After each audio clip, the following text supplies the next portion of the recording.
everyone, and thanks for tuning in to the Path 11 podcast. This is your host, April Hanna, and just wanted to let you guys know, since we love you all so much, we have extended our end of summer sale. All of our documentary DVDs are currently $14.99, and we have that great trilogy pack if you would like to purchase all three.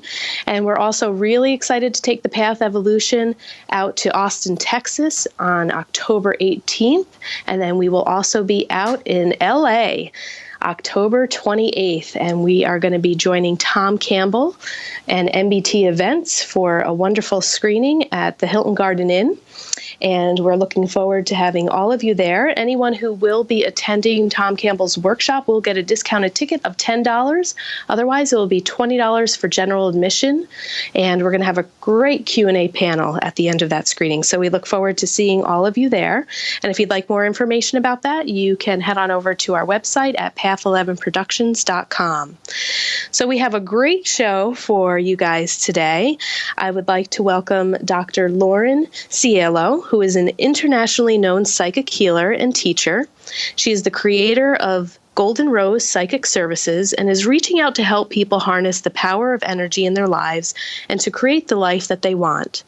Dr. Lauren provides clairvoyant healings and spiritual guidance to clients and students in over 20 countries worldwide via an internet radio show, guest radio and television appearances, and the Golden Rose Virtual Global Community. Dr. Lauren's appearances with George Noory on Coast to Coast AM radio and Beyond Belief on Gaia TV have propelled Dr. Cielo onto the world stage. So welcome, Dr. Lauren. Oh, thank you, April. So great to be here. Thanks. Yeah, I'm really excited to talk to you. I think we have a lot of good stuff to cover in this podcast. And one of the things that I know our listeners love is to kind of hear how the people we have interviewed come through their journey to really and entering into the world of metaphysics. And I love the fact that you were a former engineer. I know, it seems kind of at odds with each other, doesn't it? It does. So, and I know in reading your book that you've also had experiences from early on, which I think were kind of nudging you a little bit. And we are going to be discussing some of the content in your book, The Power of Energy. But I was wondering if you can take our listeners on your journey. Oh, thanks for giving me the opportunity. So, I was raised what I call hillbilly Christian, and I say that affectionately. My people came from Oklahoma during the Dust Bowl, so very humbled people. My religion was really on Sundays. It wasn't, Jesus and the Christian faith was never discussed at home, so it was just this thing we did on Sundays. So it didn't really provide me any support, at all, really. And then when I went through puberty, I had this, I call it ascending, a capital SENDING. I had ascending. I wasn't asleep, and I don't think I was awake, but Jesus came to me, and, being a good hillbilly Christian that I was, I thought, well, I better get down on my knees and, do some worshiping. I better do that thing. And so I did. And in this sending, he said, get up. You're my sibling. Don't worship me. Well, of course, I couldn't tell my folks that, it's not something you come and tell, no, I'm not going to Sunday school anymore, Mom, because Jesus says I don't need to. But so from then on, I had a very different relationship with Jesus than, maybe the family that I was raised in. And then, fast forward to being an engineer, and I was still spiritually looking. On the weekends, I was doing drumming circles, fire walks, all these, spiritual activities. But Monday through Friday, I was an engineer. So actually, one of my circle sisters said to me, and this is like, when I was 30, I'm 55 now, so quite, 25 years ago, she said, you ought to call this psychic and get a reading. And, I'm already an engineer. And I'm like, well, I don't, what benefit would I get from that? I didn't really understand. So, but I did have a big question. And my question, probably like most people that are listening to us, is how do I make my spiritual path and my career path, how do I combine them? So I'm really, feel like I'm walking the path of my heart. So that, of course, was my big question. So I called this gal, never have met her, and the first thing she said to me, I almost hung up. And remember, this was my first psychic reading ever.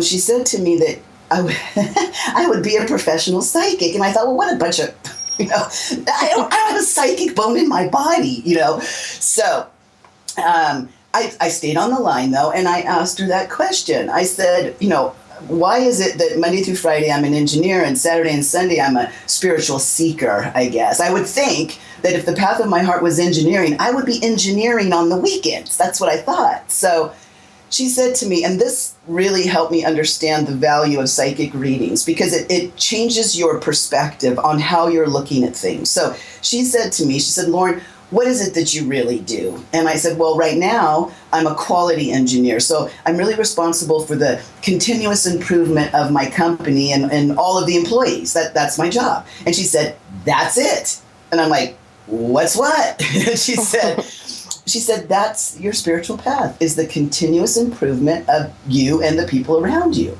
So I didn't realize that I really was on my spiritual path, even though my title was engineer. So now let's fast forward to 44. I was still an engineer. I was at Whole Foods. And if some of your listeners don't know what a Whole Foods is, it's an organic market. So I was looking at the bulletin board, and here was a little thing for a psychic institute. And to be really honest, April, what I thought was, well, I'm not doing anything that night of the week. There's nothing on TV I like. So I was very reluctant, now that I look back. But I did go to the open house they had where they were discussing the 6-month clairvoyant program that they were offering. Well, of course, I took it. I ended up spending about 2 years at this institute. I taught there before I started Golden Rose. But that's how I really got onto it. And I'll be really honest, I wasn't, like I said, I was an engineer who really liked high-tech startups because you get to create so much out of nothing. And I could see at that time that I was about 2 months into the 6-month clairvoyant program when I saw, this company's going to go down. They're blowing through all the venture capital and money, and I know where I'm going right back to the unemployment line. So I took that opportunity to make a career shift, and that was 10 years ago, and I'm so humbled. I'm so grateful that things have turned out the way they are. And I should say one thing: I'm not a goal setter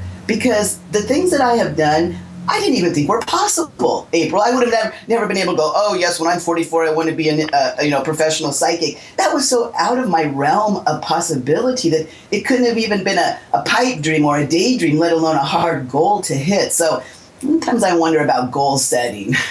Right. Yeah, good point. I like that.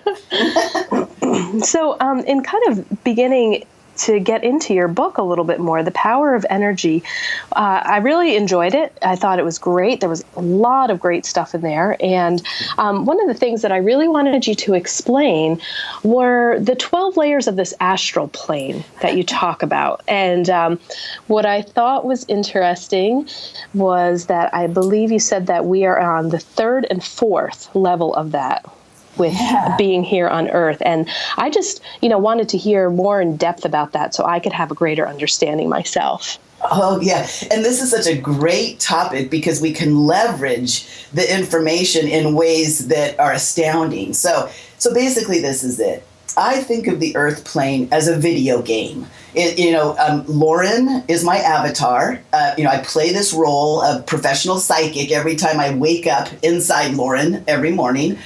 But the real world is the astral plane. And that's where we go when we fall asleep. And that's where we go when we no longer have an avatar in this video game. In other words, once Lauren goes dust to dust, I will be on the astral and not be coming back until I have another body here in the video game.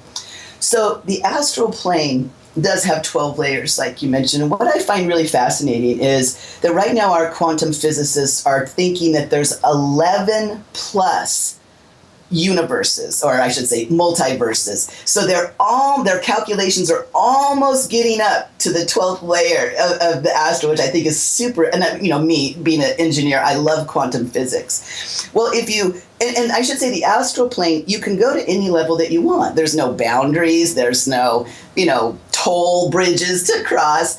But it's all about affinity and vibration. So if you like the vibration on the 4th layer of the astral, then you'll hover there. That doesn't mean you can't go up to 12 or down to 1. Of course you can, but that's what you like. You have an affinity for maybe level 4. So the bottom levels, 1 through 3, they're really dense. And all of us know when we go there at night, because it'll be a nightmare. You'll be running, you can't run. You'll be screaming, you can't scream. You'll be trying to punch things, and you can't punch. It's so dense that it's really hard to move. Well, if you go all the way up to the highest, 9 through 12, this is where the archangels, the ascended masters, and the supreme being, whatever you think is the highest energy. So those all tend to coagulate up at the top. Well, like you mentioned, once I learned that, and that's really, of course, the model of heaven and hell. I mean, it doesn't take a, rocket scientist to make that leap. Well, what I was asking Ankiyaya, and I should probably introduce Ankiyaya, he's my healing master, is what his title is. He's a spirit guide. He's the one that, once I got done with my training at the institute I went to, he's my teacher now, and he's my healer. And he's also heals everyone that I work with. So you might think of him as an ascended master, but again, his title is healing master. So I was asking Ankiyaya, I'm like, okay, I get it. I get the astral plane. That's really cool. But where is Earth? I don't understand where Earth is. And he said, Earth is a replica of layers 3 and 4. So all of the souls who come to this planet, we are much more alike, of course, than we're different. And we do tend to hover between 3 and 4 on the astral. Now, we all have heard this word ascension. Well, what that means is this fake Earth reality is moving up. So the attraction to souls is now moving from 3 to 4 to 4 to 5. So what that really means is there'll be certain souls that won't incarnate here anymore. They'll either go to stay on a world that is level 3, or maybe not even incarnate at all for a while. Who knows? But the idea is if you look at the Earth, you might look at, for example, the United States. That is vibrating to 4, pushing to 5. If you look maybe at some of the countries in the Middle East, we're looking at level 3, where, you still, I hate to say it, but, people kill each other's bodies and, do things like that really does resonate more with a 3 than a 4. And I would say that, look around. I mean, even the election here in the United States, you can see how the two are so polarized.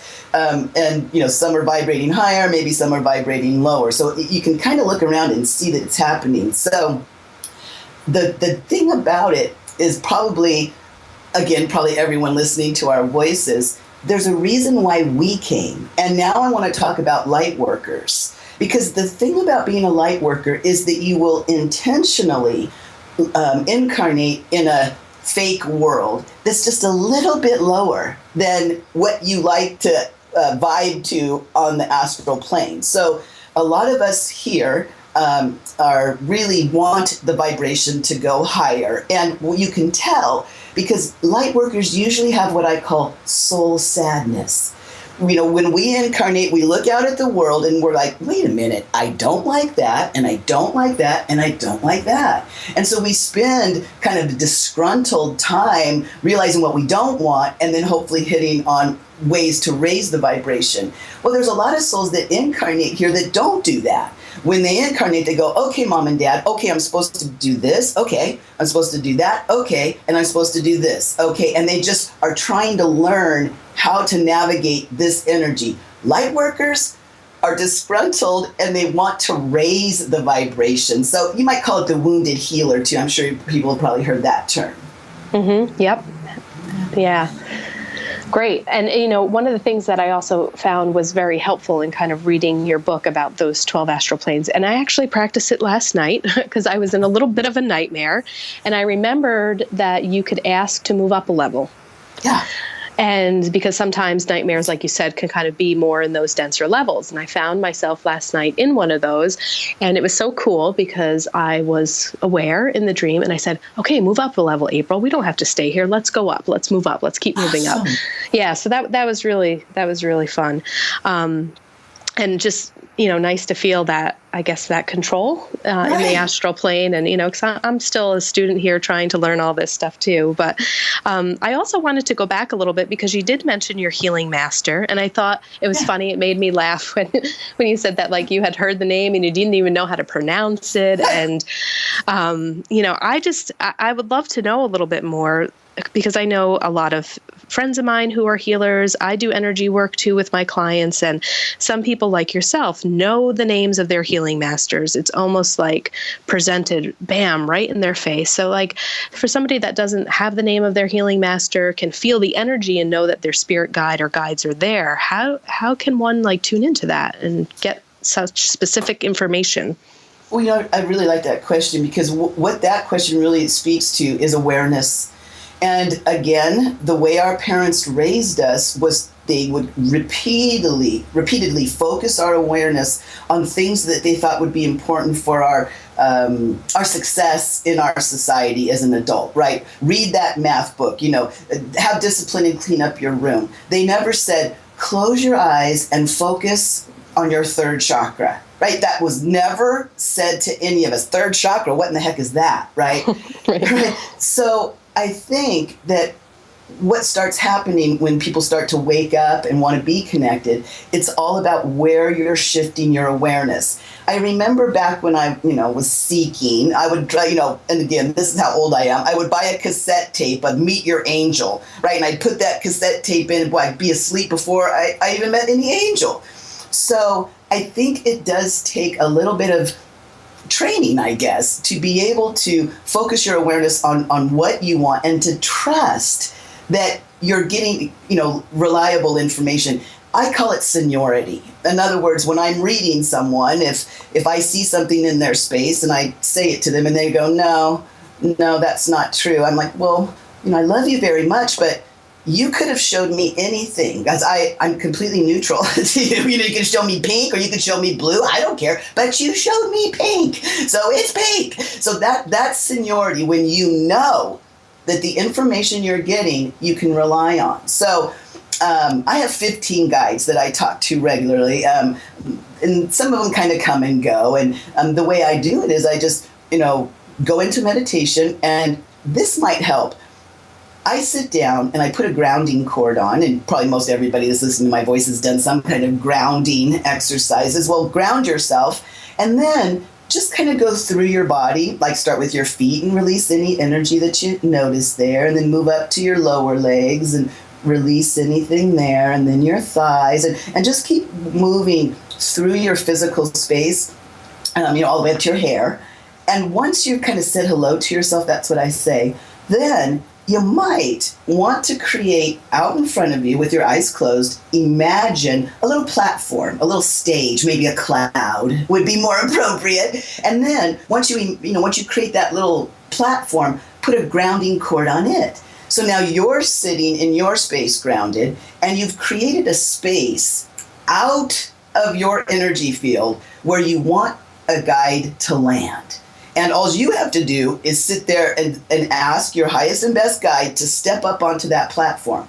Now, of course, I did that with Gaia, like you mentioned. Oh my gosh, I could barely sense that anything had stepped up there. I did get that the name started with an A, but it was very difficult to finally get Gaia out of it. But continue to work with them. And I also want to say this, that it's not what people think it is. When I look at Gaia, and by the way, he's like 7 feet tall, extremely muscular, a very dark skin, and very scantily clothed. That's the way he looks. But when I work with him, I didn't know that at first. At first I saw these big white eyes, and then I saw this big white teeth, smiling back at me. So keep with it. Right? Keep with it. And as far as asking them their name, again, just open up and see what the first thing that comes into your mind. And I'll give you a good example. We all have an Akashic record keeper. It's kind of like jury duty. That's what I think about the poor record keepers. There's one assigned to each incarnate person, and they, of course, take care of our Akashic records. Well, the class that I met when I was taking my training, the class when I met my record keeper, I was driving to school, and I was listening to NPR or something, and there was a woman on there named Anastasia, and she was doing a report on something. I don't remember what now. So I'm like, okay, and I get to class, and we go into meditation, and the teacher says, okay, create a platform out in front of you, and ask. In this case, I was meeting my Akashic record keeper, so there she popped up, and I said, what's your name? And she said, Anastasia. And so I said, okay, wait a minute. I said, Anki Yaya, did I just make that up? Did I just, because I heard that name on the way, did I just throw that in there? And he goes, no, I had you listen to that show so that you would know her name. Wow. So it's completely backwards. But you see, by me asking him, I would have never thought that, right? And so it really does help to have a go-to guide that you can communicate with. And the way I know it, that he's the one talking to me, is because I'll ask him a question that I have no idea what the answer is, and I never get the chance to logically have a thought process to see what the answer is. He just says the answer. So that's a great way to tell if you're talking to your guides or if you're processing, rationally processing. By the time you ask a question to the guide, by the time you can even voice it in your head, the answer's on its way to you, and you'll never think, I wonder what it could be. No, you don't even get that much time. It's just, that's the answer. So I want to say this.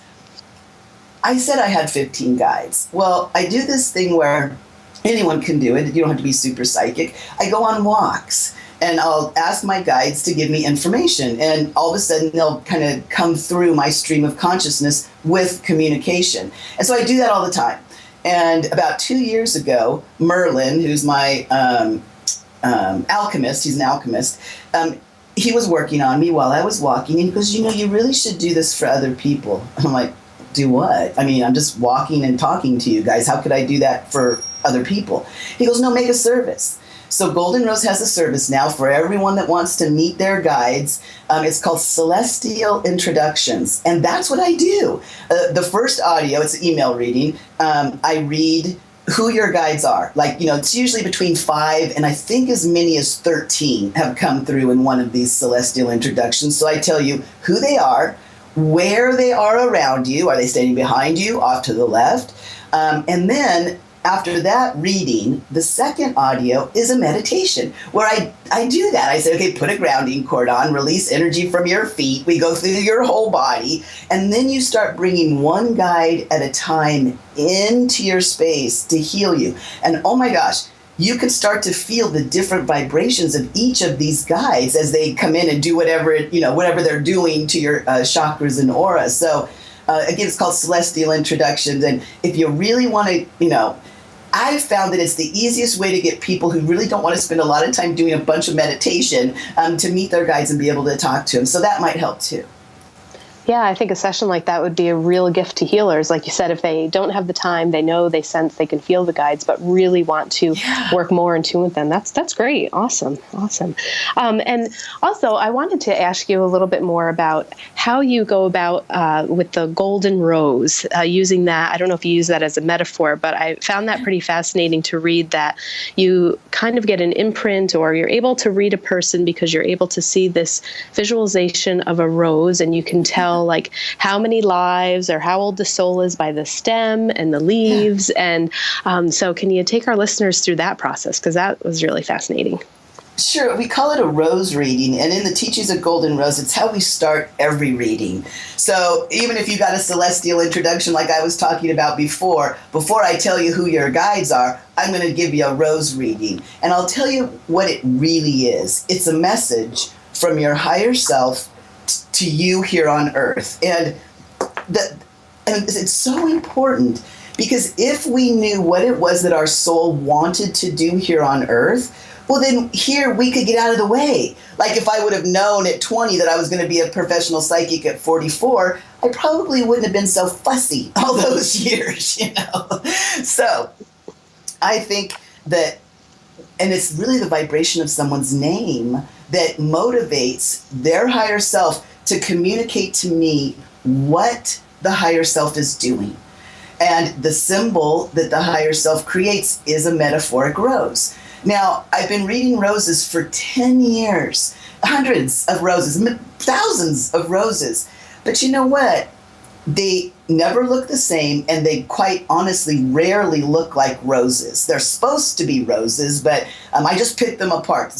As far as the metaphor of the rose, like you mentioned, the stem represents how many times you've incarnated. So a long-stemmed rose is a soul that really gets around. All the leaves on the stem represent creativity. So I just asked them to say their full name, and by the third time, their higher self creates this image. Now, the reason why what your higher self is doing is so important is because it's your higher self that's signing those spiritual contracts.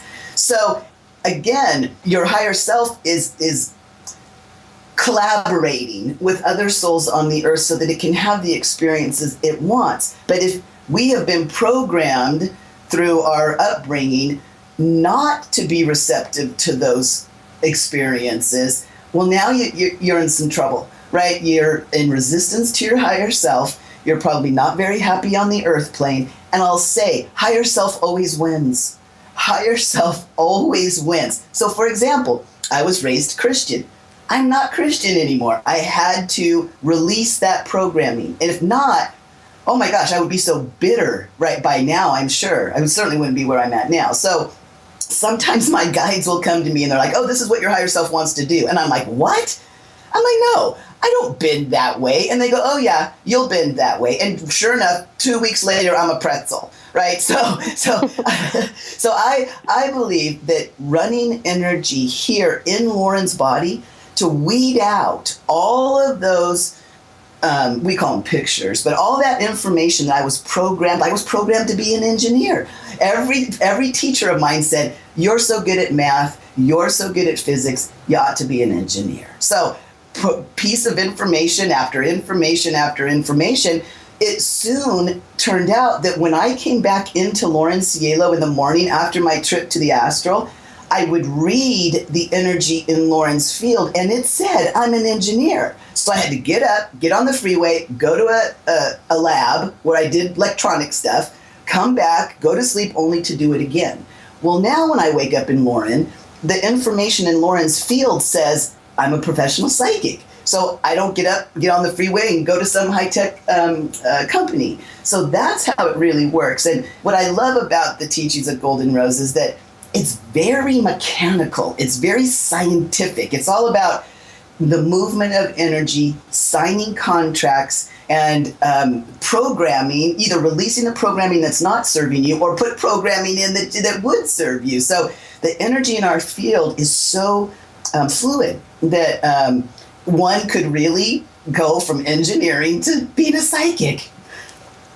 Great, thank you. Yeah, and do you think, or do you know exactly why maybe it was this rose that was presented to you for you to use this as a metaphor to be able to read people and then teach others this technique? Was it because you had kind of that type of brain and the way that you process information that's maybe why this is your technique that you're using and sharing?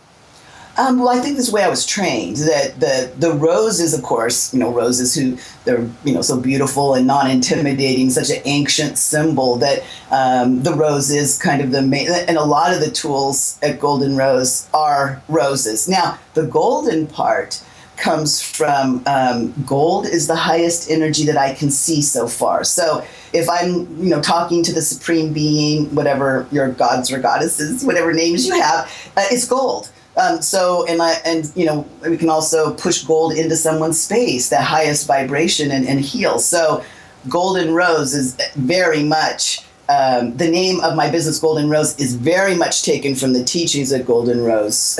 Golden Rose, Golden Rose. I've said it like 12 times, but so that's why the metaphor for Golden Rose, yeah. Okay, excellent, great.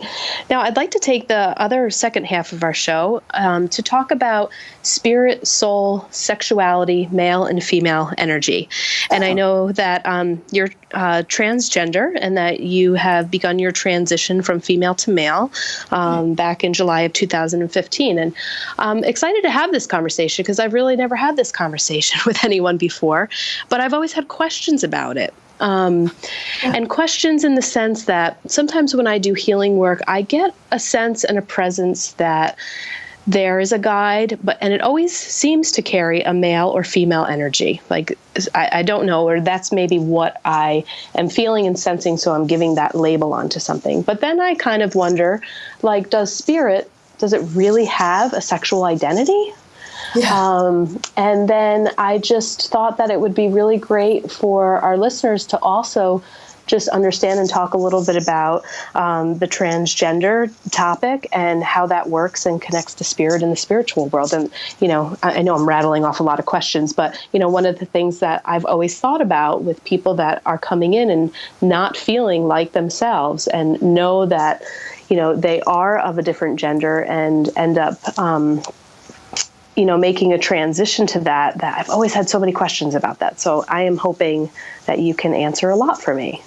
Well, thanks for asking. Hardly anyone ever asked me to talk on this topic, so thank you. Oh, you're welcome. All right. Well, now, to understand my exposure, my background, I was always in high tech before most people had email or access to the internet. I did.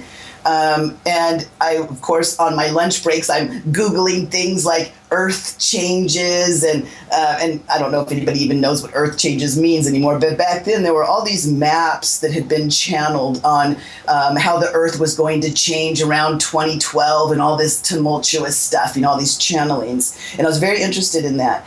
And what I read was the ascension, the principle that had to come back for the ascension age to come was the female principle.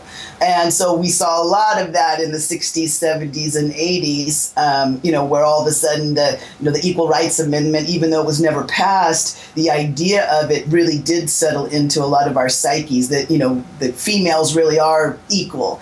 So that's what I thought it was. I thought, okay, this is the energy rising that will bring on the ascension, the fact that, most countries and most psyches are getting used to this idea. But I don't think that now. Now what I think is that it's each individual person who would have the female principle rise in them, not females as a collective. So I feel now that those early channelings are really talking about our individual energy fields. That and I always say this, like my grandparents, of course they're passed away now, but if my grandmother's children were crying, my grandfather wouldn't have known how to calm them. It wasn't that he didn't want to. He could not run female energy. Just the way my grandmother could not have gone out and done in the world and done the things he was doing because they ran such distinct energies. So now, when I look at my nephew raising his, comforting his children while they're crying, it's instinctual to him. And he has all the energy to do it. He can multitask, which, of course, is a female energy trait where you can keep a bunch of balls in the air at once. You know what that kid's doing in that room. You know what that kid's doing in that room. And you can still take care of yourself. So that is what is stimulating the right and left hemispheres of the brain. So each individual soul is balancing the male and female energies, no matter what your gender is. So I'll speak of it spiritually that way. Also, when we talk about guides, taking a valence, an appearance, no, they have no gender, none whatsoever, and they have no body. So they will take the valence that you're most comfortable with when you're working with them. But again, you may feel that soul is running more or more male or more female energy, and that may be true because we're all getting so sensitive to those energies now. So now talking about it personally here on Earth, I think for me, I was born in 1961, but I was born here in Southern California, so little forward lean to that, but I didn't have words for what I was, and neither did my parents. I was just one of those tomboys that would just never seem to be able to, blossom into what I call a successful woman. That's what I call it, a successful woman. I was never a successful woman. A successful woman in our society is a mother, a wife. I was never any of those. I can never figure out how to run that energy. And I got really involved in goddess worship because I was with all women, in circles, like I mentioned earlier, because I was trying to find out what that was. So it never really, I never had the words to say, you're calling me the wrong gender. I just kind of went along with what everyone said. But what happens when you do that is there's a big part of you that is a vacuum. Like, there's parts of me that I don't even know yet because the words to describe me weren't part of my vocabulary. And of course, we must have words to have thoughts. That's the thing about why the word is so powerful. And I really don't even think I'm transgender. I am Lauren, and I'm not really a man, and I'm not really a woman. I have made some modifications to Lauren, so I'm a little bit more comfortable on the earth plane. But another really interesting thing, April, is that there's a video on my website, my homepage, that I put up there because a lot of the work I do is with my voice. So I didn't want people who'd worked with me a couple years ago when my voice was a little bit higher to be all of a sudden going, who am I talking to? Who's this person? And, being a psychic, there's a trust factor. So while before when people thought I was a lesbian, I never billed myself as the lesbian psychic, but now that a lot of my work was done with a higher voice, I kind of had to. Again, that's a pretzel that I got bent into, that I had to say I am the transgender psychic so that people could follow me, through. But the funny thing is that video, I shot it over a year ago, and I thought, well, I probably changed so much. It's probably time to, do it again. And I was going to splice the two together so that you could see the before and after. And you know what? I just did it, I think, yesterday or the day before. I haven't changed. I mean, I was looking at, myself now and then, and my voice really does sound about the same. I mean, my shoulders are a little bit more muscular, but it hasn't really changed me that much. And I find that fascinating. I've been on testosterone for 14 months. And, everybody recognizes me. It's the strangest thing. I guess I'll learn more as I go forward. Yeah. And do you have any thoughts about, I don't know, like you said, you don't necessarily feel transgendered, whether it's one or the other, but is this just for some people like a path and part of their growth and their spiritual path to have to go through something like this? Because I know that it's very tough just in society for people to, just with what the transgender community is going through in general. So it's kind of like, can you make sense of what the purpose might be, or if somebody is going through this themselves, that it might give them a little bit hope to say, hey, there is meaning, there's purpose, keep moving forward and don't give up and just kind of be who you are. Well, one of the greatest things is the kids now, right? If you talk to, I don't know, maybe 19 to 30, a lot that, the ones that didn't tell their parents, I'm not a boy, I'm not a girl, and they didn't get any, any help, with that. By the time they're, adults, they're really more gender queer is the term, where, there's part of me that's male, and maybe today I'll wear makeup, or maybe tomorrow I won't. And they just kind of flow each and every day. Well, of course, to maybe older people, it's like, oh my gosh, like I could not imagine putting makeup on and putting a dress on. I would feel like, I would feel so uncomfortable. Oh my gosh. But this breed of soul that's incarnating wants to be able to push it back and forth, back and forth. And of course, that's going to directly affect relationships, right? And procreation. If parts don't match a certain way, we're not going to have any kids, things like that. But this is what I would say to somebody that's struggling. Check out our website. We do some free stuff for the transgender community. And I'll tell you why, April. I spoke at the Gender Odyssey conference last year in Seattle, and it was really my first exposure to the transgender community all on its own. And I'll be really honest, it broke my heart. There is so much pain in that community that I'm really not sure when I can speak at another event. So what we've done, we have a workaround. We create 2 meditations every month. One is for people who are questioning their gender. It's called Transgender Questioning. And again, there's free meditations on different topics that I went through when I was questioning.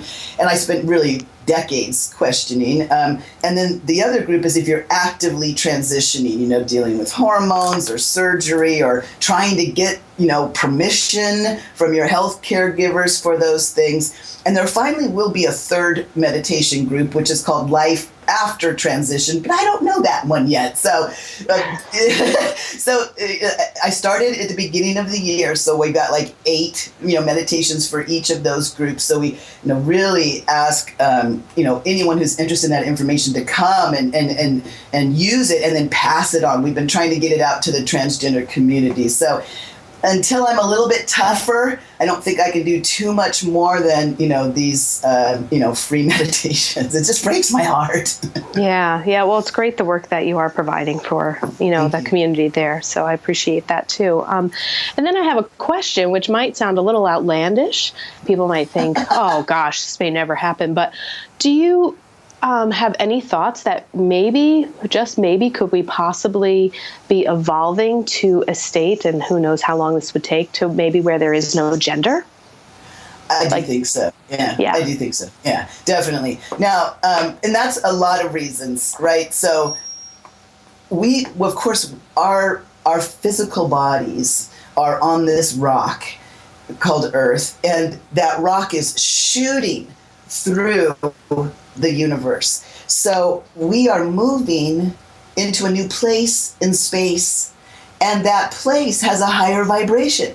So that's the reason why the longer you sit on this planet, the more your brain is going to combine. Your right and left hemispheres are going to combine. And we can already see it. We are smarter now than ever as a people. Our collective information quadruples in a couple of months now. It's insane. And I think the thing that we maybe up until this point haven't realized, that while our left brains are getting so stimulated by the energy that we're in now, well, so is our right brain. The psychic, the artistic, the emotional side. So yes, I do think we are going to blend into where, and again, I don't know really how that's going to go with sexual tension, where you don't really know what's in that person's pants over there, although you really like them. Very true. Yeah, well, it's been a helpful conversation for me, because over this past year, just personally, I had a couple of experiences working with clients, and I just kind of wrote it off like, oh, maybe I was just like in an altered state of consciousness while, kind of working with them. Because, a lot of times when you do this work, there's parallel processing, and, it's kind of like you're hearing it, but you're also kind of working in another realm. And I've had quite a handful of clients. It's happening more frequently, where they'll be sitting in front of me, and I know that this client is female, but then all of a sudden, visually, they change and I can't see gender. Yeah. And I'm like, I don't know what the heck this is. And I haven't really talked about it or, processed it much with, anyone or any of my mentors and stuff. But I remember telling a friend about it, and she's like, wow, that's kind of weird. I'm like, I know, maybe I'm going crazy or something. But that's why I had some of these questions and wanted to ask them, because it's happened more than once, a handful of times now. And it's actually been just really beautiful, because there's something in what I was experiencing is just really seeing the true essence of the soul. And it didn't feel either male nor female, but this is so hard to put into words, but just really feeling and seeing the energy of the being that's in the body, I guess. Well, I think out of everything that I've learned about going on this, gender, odyssey or whatever I'm doing, it's really about men. I had no idea, April, that men are so emotional. I should say, I went through menopause. This is very strange. I went all the way through menopause before I decided to transition. So I had as much of the female experience as I could possibly have. And now I am so much more emotional.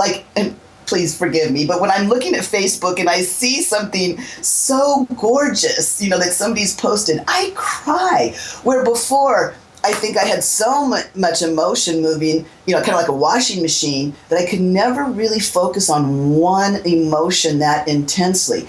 And so I started thinking about that. I said, okay, so really, my brothers are much more emotional than my sisters on the planet. Although, of course, that's not the way we're raised, to see it that way. So, of course, I went to my go-to guy, Anki Gaia, and I said, so why is that? Why am I more emotional now than I was when I was running estrogen? And yet, other men, if I'm, could say I'm a man, other men aren't. And he said, the making of a man. And I was like, oh my God, I totally know what you're talking about. So when we become women, you just start menstruating. And all the women are like, oh, you're a woman, right? You don't have to be made into a woman. But starting from the very earliest communication to young boys, we're telling them, don't cry, stop feeling that, don't feel that, don't feel that. So as a man who has not been made by another man, I was not socialized male, I can tell you men are much, much more emotional than women are. And who knew? I had no idea. Maybe that's my next book. Yeah. Well, and also, I know I've worked with quite a few men. I've seen that myself. I find women to be emotional, but the men that I'm working with also very deep, like deep. Yes. They feel things very deep. They're very emotional. But a couple of them had even said to me, but April, I'm not given permission to be this way in the world. I have no place to feel this, to express it. And I think a lot of it is because men, carry a lot of burden and a lot of pressure to be this strong, stoic type. So I think it's really awesome when guys really can feel free to be that emotional self and walk in the world like that, because I think that there need to be more men that are modeling that and not afraid to express that in the world. My personal opinion. Yeah, and one of the things I'm finding interesting is, being part of the gay community or whatever for my whole adult life. We use certain pet names for each other, no matter what your gender is, no matter, if you're gay, straight, if you're, in a club, we'll say, hey, baby, hi, honey, hi, sweetie, how are you, baby, I love you. Now, that's the way we talk, no matter if you're a woman, a man, whatever. So now that I'm being perceived more as a man, it's so funny because I still use those things with straight men. And they're a little bit taken off. I'm like, oh, baby, I love you. And they're like, oh, my God, are you a gay man who's hitting on me? So it's really interesting to watch how maybe some of us are trying to hold space so men can have that experience of, it feels so good to open your heart and have affinity with people instead of thinking that you're so much different than them. Yes, agreed, definitely. Well, this has been an awesome conversation. I really enjoyed myself and enjoyed, speaking with you. I'd also like you to let our listeners know where they can find you and more information about the services that you provide. Oh, thank you. I have two websites. One is goldenrosepsychic.com. The other's my name, LaurenCielo.com. And my name will never change. It's always going to be the female spelling of Lauren. So check that out. Also, I'm starting my next 6-month clairvoyant training program for beginners. You don't need to know anything. There's a free open house on October 1st. And then I invite you to the first class for free also on October 8th. And you can get more information on our website about those. Okay, great. And I know that we have a bunch of listeners out in the California area. So I think that, you'll find that a lot of people will probably reach out to you. So it was wonderful speaking with you. Thanks so much for being a part of the Path 11 podcast. Thank you, April. Thanks for all you do. If you'd like more information about our films or to purchase our DVDs, you can head on over to our website at thepathseries.com. They're also available to purchase on Amazon.com. Our films are also streaming online at Vimeo.com, GaiaMTV.com, and iTunes. If you have a show suggestion or would like us to interview someone specifically, please feel free to shoot us an email at info@thepathseries.com or send us a tweet at thepathseries. Please rate and review us in iTunes and subscribe. We hope you enjoyed the show.